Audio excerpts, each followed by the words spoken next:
You spent years telling yourself you were selective, discerning, that your standards were simply higher than everyone else's, that you didn't let people in because most people weren't worth letting in. And then one day, someone showed up who met every single criterion you'd ever constructed. They were intelligent. They were emotionally available. They were interested. And you still found a reason to pull away. That's when you realized the truth. You weren't filtering people out because they weren't good enough. You were filtering them out because letting them in would mean they'd see something you've spent your entire life hiding. Not a flaw, not a secret, something worse. The version of you that exists when no one is performing for anyone. The version you're not even sure you've met. This isn't about having high standards. It's about having high walls. And those walls aren't protecting you from disappointment. They're protecting you from the terrifying possibility that someone might actually know you and still leave. Here's what no one tells you about selectivity. It's the most socially acceptable form of avoidance ever invented, because it sounds like strength. It sounds like self-respect. It sounds like you're the one in control. But control isn't the same as connection. And the more control you demand over who gets access to you, the more you guarantee that no one ever really does. Let me show you how this actually works. How your mind constructed an entire identity around protection and called it preference. And more importantly, how you can finally stop auditioning for your own life and start actually living in it. The first thing you need to understand is that selectivity is a story. And like all stories, it has a narrator with an agenda. That narrator is your ego, and the agenda is survival. Not physical survival, psychological survival. The preservation of the self-image you've spent decades constructing. Think about the last time you rejected someone before they could reject you. Maybe you called it incompatibility. Maybe you said there was no chemistry. Maybe you convinced yourself that something just felt off. But if you're honest, brutally honest, you knew exactly what was happening. You sensed that this person might actually see you, not the curated version, not the highlight reel, the full, unedited, sometimes contradictory, often messy reality of who you are. And that possibility was so threatening that your nervous system treated it like danger. Because here's the mechanism behind it. Your brain doesn't distinguish between physical threat and identity threat. When someone gets close enough to challenge the version of you that you've presented to the world, your amygdala fires the same way it would if a predator was approaching. Your body floods with cortisol. Your thoughts race toward escape routes. And your mind, desperate for a rational explanation, produces one. They weren't right for you. Something was missing. You're just being selective. But you weren't selecting. You were surviving. And the thing you were surviving wasn't them. It was a possibility of being fully witnessed. Now let's go deeper.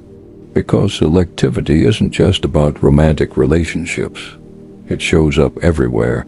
In friendships that never move past surface level. In professional relationships where you perform competence, but never reveal uncertainty. In family dynamics where you've mastered the art of being present without ever being seen. You've built an entire life inside a fortress that looks from the outside like success, like independence, like someone who simply doesn't need much from others. But inside that fortress, you're starving. The reason this works so well as a defense mechanism is that it's invisible. No one calls you out for having standards. No one accuses you of emotional unavailability when you're the one who seems to be waiting for the right person, the right opportunity, the right moment. You've constructed plausible deniability around your own isolation. And that deniability is the most sophisticated prison ever built, because you're the architect, the guard, and the prisoner all at once. Here's the part that's going to be uncomfortable. You already know this, not consciously, not in a way you could articulate, but somewhere beneath all your rationalizations you've always suspected that your selectivity was a costume, that the story you told about having high standards was really a story about having high stakes, because the stakes of being truly seen are terrifying. If someone knows the real you and chooses to stay, that's one thing. But if someone knows the real you and chooses to leave, that doesn't just feel like rejection. It feels like extinction. This is why you've unconsciously designed your life to prevent that verdict from ever being rendered. You've made it impossible for anyone to fully reject you, because you've made it impossible for anyone to fully know you. And in doing so, you've also made it impossible for anyone to fully accept you. You've traded the risk of rejection for the certainty of isolation, and you called it being selective. Let me give you the psychology behind this. There's a concept called object constancy, which develops in early childhood when you begin to understand that people continue to exist even when they're not present. But there's a parallel concept that most people never develop fully, and it's the emotional equivalent. It's the ability to hold on to the feeling of being loved even when you're not actively receiving proof of that love.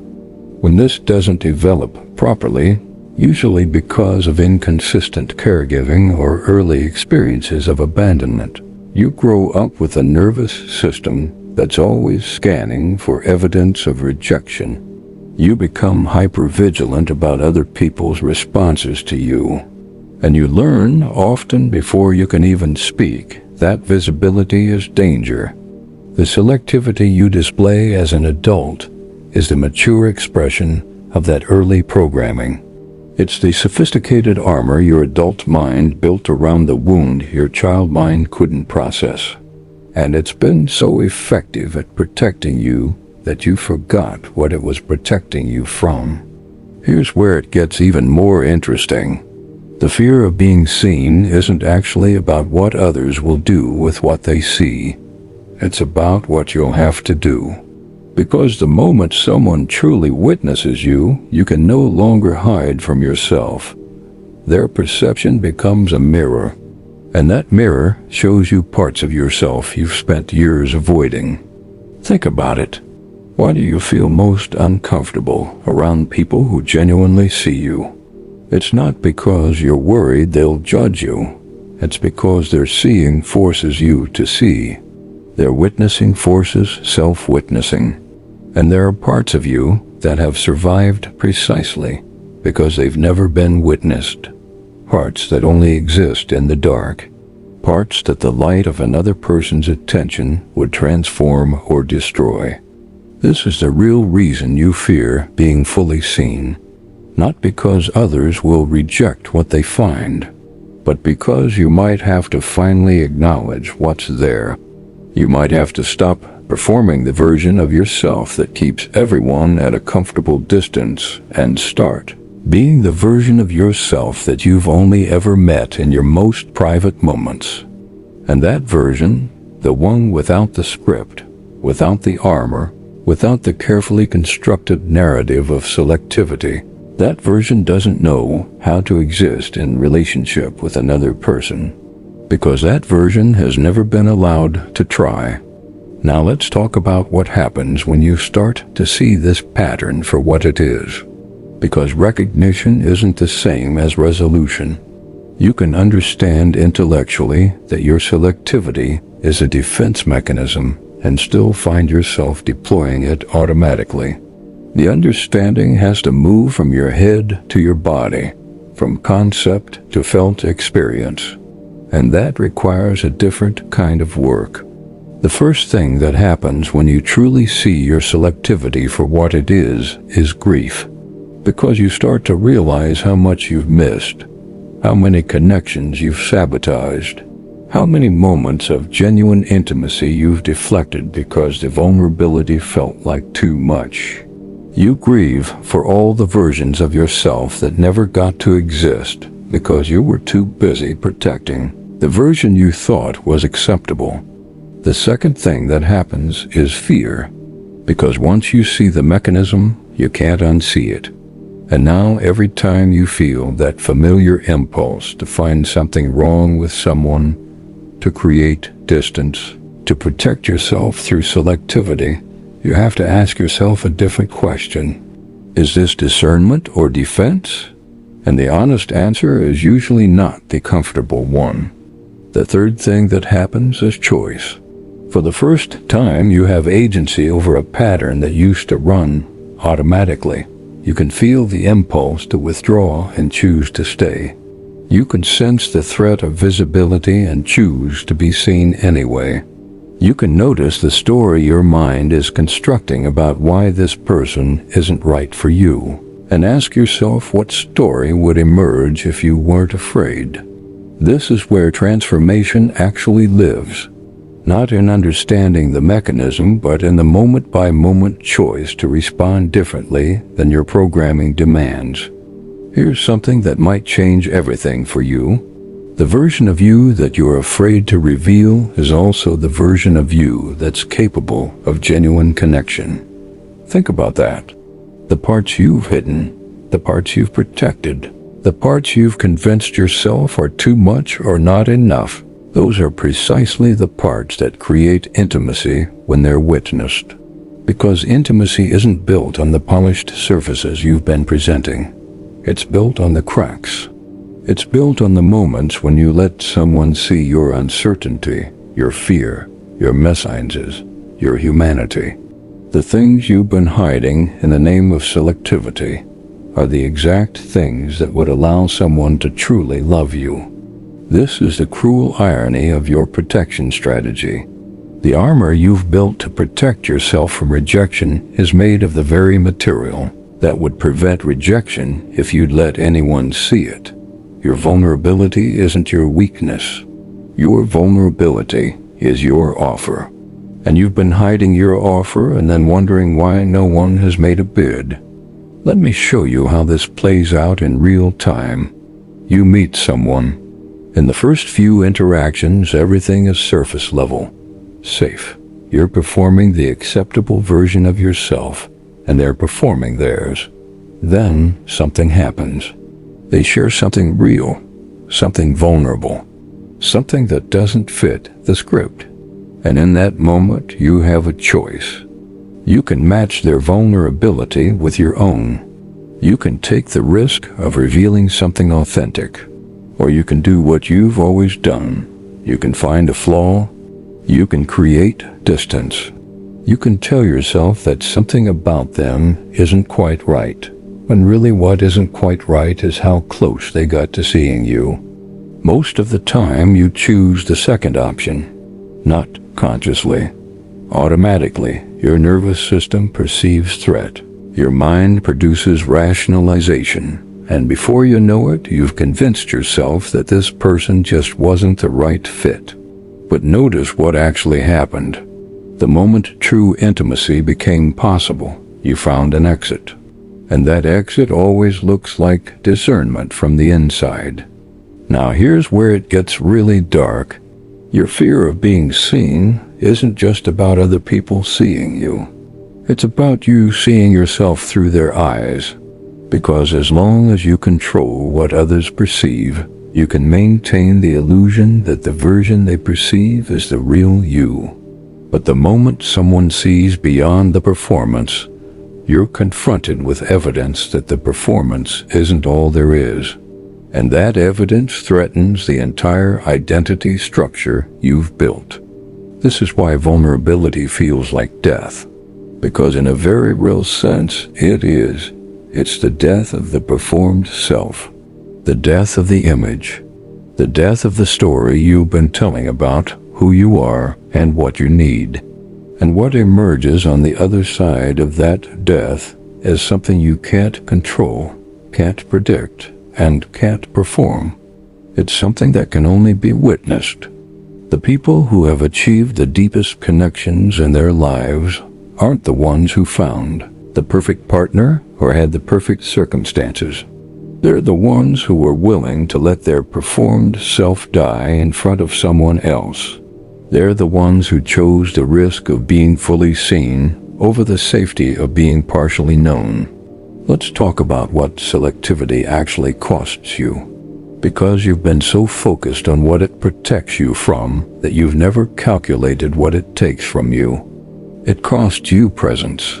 Because when you're constantly scanning for reasons to withdraw, you're never fully here. You're always half gone, ready to leave at the first sign of vulnerability required. It costs you depth. Because depth requires repetition. Depth requires showing up again and again, especially when it's uncomfortable. And your selectivity ensures you always have an exit before things get too real. It costs you self-knowledge. Because you learn who you are through relationship, through seeing yourself reflected in another person's response to you. And when you never let anyone close enough to be an accurate mirror, you're stuck with your own distorted self-perception. Most importantly, it costs you love. Not the abstract concept of love, the lived experience of it. The feeling of being known and chosen, of having someone see your depths and stay. You've never let yourself have that because having it would require risking losing it. And you decided long ago that the potential loss wasn't worth the potential gain. But here's what you didn't calculate. The loss is already happening. Every day that you live behind your fortress, you're losing something. You're losing the experience of being fully alive, fully known, fully human. The selectivity that was supposed to protect you from loss has guaranteed it. Here's the shift that changes everything. You've been operating under the assumption that being fully seen is dangerous because of what others might do with what they see. But the real danger has always been internal. It's not about their judgment. It's about yours. When someone truly sees you, you're forced to see yourself. And what you've been avoiding isn't their rejection. It's your own. You've been rejecting yourself for so long, hiding parts of yourself, disowning parts of yourself, performing instead of being, that the idea of someone else accepting what you've rejected feels impossible. It feels like a trick, like they must not really see you if they're still here. This is the core wound that selectivity protects. Not the fear of being rejected by others, but the certainty that you deserve to be. Somewhere along the way, you internalized the message that the real you wasn't acceptable, that you had to become something else to earn love, and that becoming was so successful, so total, that you lost track of what you were before the performance began. Your selectivity isn't about high standards. It's about self-rejection projected outward. Every flaw you find in potential partners is a flaw you've found in yourself and can't tolerate. Every reason you create distance is a reason you've created distance from your own depths. You've been using other people as screens onto which you project your own unacceptability, and then you reject them for being unacceptable. This is dark, but it's also liberating. Because if the problem is external and all the people who aren't good enough, then you're powerless. You just have to keep waiting for the right one to show up. But if the problem is internal, in your own relationship to yourself, then you have agency. You can change it. Not by finding better people, but by becoming someone who can finally be found. Here's what real selectivity looks like. It's not about filtering out people who might disappoint you. It's about filtering for alignment with your growth. It's asking not whether this person is good enough, but whether this person will help me become more of who I actually am. Not who I perform, who I am. Real selectivity isn't protective, it's directional. It's not about keeping danger out, It's about moving toward what's true. And here's the key difference. Real selectivity allows people in. It just allows in the ones who can handle the truth of you. Protective selectivity keeps everyone out and calls it discernment. You can feel the difference in your body. Protective selectivity feels like relief, like escape, like you just avoided something dangerous. Real selectivity feels like clarity, like alignment, like you just moved towards something that matters. When you find yourself pulling away with relief, that's defense. When you find yourself moving toward with clarity, that's discernment. Start noticing which one is actually operating when you make decisions about who to let in.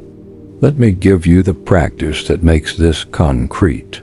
The next time you find yourself disqualifying someone, whether it's a romantic interest, a potential friend, or even a professional connection, pause.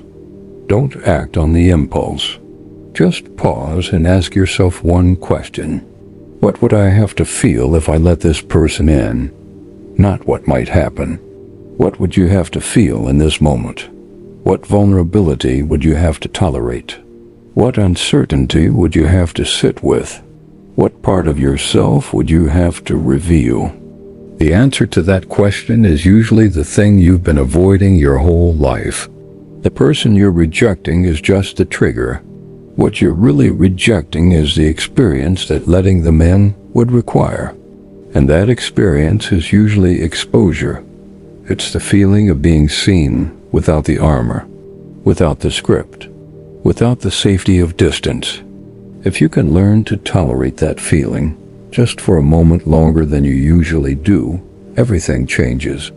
Because you discover that the feeling doesn't kill you, that being seen doesn't destroy you, that the catastrophe you've been organizing your entire life around is actually just an uncomfortable sensation that you can survive.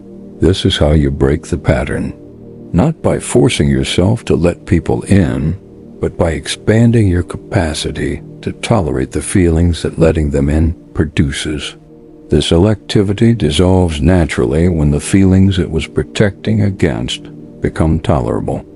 Now let's talk about identity, because this goes deeper than behavior. The selectivity you've been practicing isn't just a habit, it's become who you are.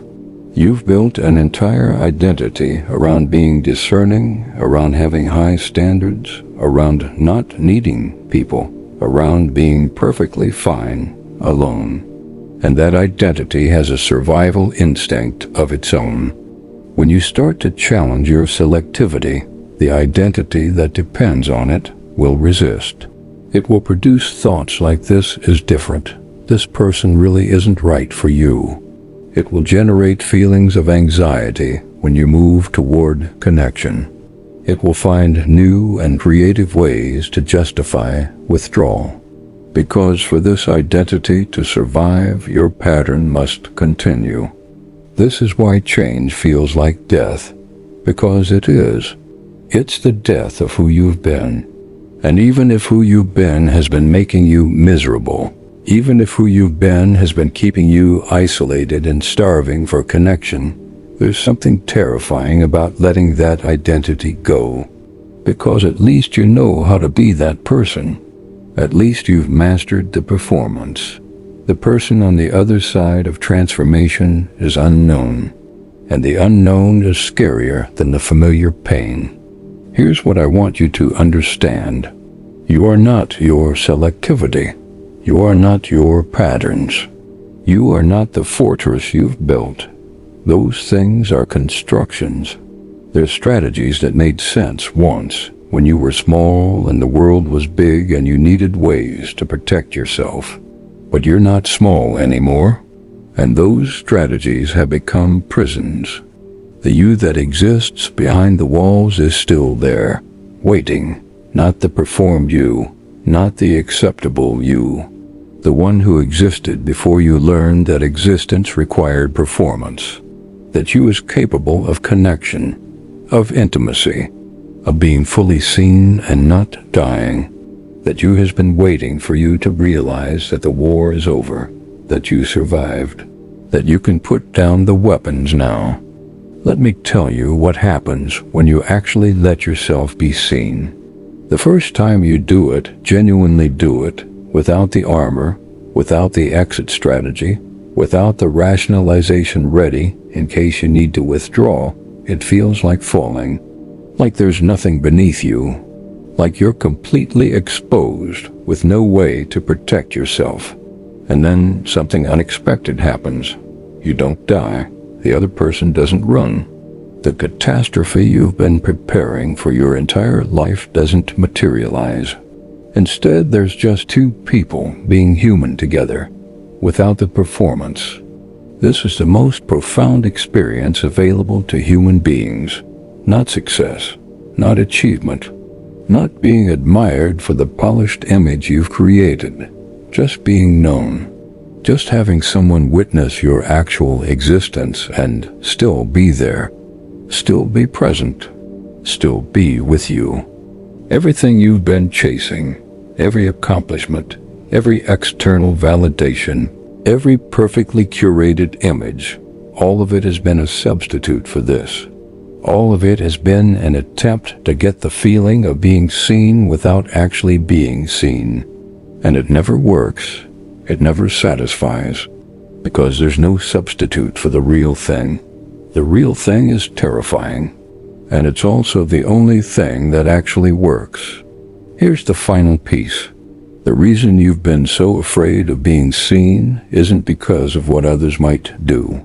It's because being seen would change you, and part of you doesn't want to change. Part of you has invested everything in the current version, the protected version, the selective version, the version that keeps everyone at arm's length and calls it wisdom. Change means admitting that version was a defense mechanism. It means acknowledging that all the rejection you've dished out was really self-rejection in disguise. It means grieving the connections you've sabotaged, the intimacy you've deflected, the years you've spent in a fortress of your own making. And then, after all that, it means choosing differently, anyway. Not because it's easy, because it's true. So here's the truth you've been running from. You're not selective, you're scared, and your fear has dressed itself up in the language of standards and discernment so convincingly that you believed it. You believed you were in control. You believed you were protecting yourself. You believed that somewhere out there was a person good enough to finally let in. But that person doesn't exist. Not because no one is good enough, but because good enough was never the criterion. The real criterion was safe enough, distant enough, unlikely to actually see you enough. And no one can meet that criterion, because anyone close enough to matter is close enough to see. And seeing was always the threat you were defending against. The question isn't whether you'll ever find someone worth letting in. The question is whether you'll ever let yourself be someone worth being seen. You will, not because you'll finally become perfect or acceptable or beyond criticism, but because you'll finally realize you don't need to be any of those things to be loved. You just need to be there, present, visible, real. The walls can come down whenever you decide they no longer serve you. Whenever you decide that the cost of safety has become higher than the cost of risk. Whenever you decide that a life of partial connection isn't a life at all. That decision is waiting for you. It's been waiting your whole life. And unlike all the people you've kept at a distance, it's not going anywhere. You can keep being selective. You can keep finding flaws in everyone who gets too close. You can keep telling the story about high standards and discernment and waiting for the right one. Or you can finally tell the truth, not to anyone else, to yourself. You can finally admit that you've been hiding, that the selection was never about them, that the walls you built to protect yourself have become the thing you most need protection from. The moment you tell that truth, everything shifts. Not because the world changes, but because you do. Because a person who knows they've been hiding is already starting to emerge. A person who sees their own walls is already looking for the door. You've been looking for the door your whole life, thinking it was somewhere out there, in the right relationship, in the right circumstance, and someone finally good enough to deserve your vulnerability. But the door was always in here. In the moment you decide that being seen is worth the risk, in the breath you take before you reveal something you've never revealed, in the choice to stay when every cell in your body is screaming to run. That's where the door is. It's been there the whole time, waiting for you to stop being selective about when you're willing to walk through it. You're not selective, you're terrified. And now that you know it, you finally have a choice about what to do next. The question is whether you'll make a different choice than the one you've been making your entire life. The answer to that question will determine everything.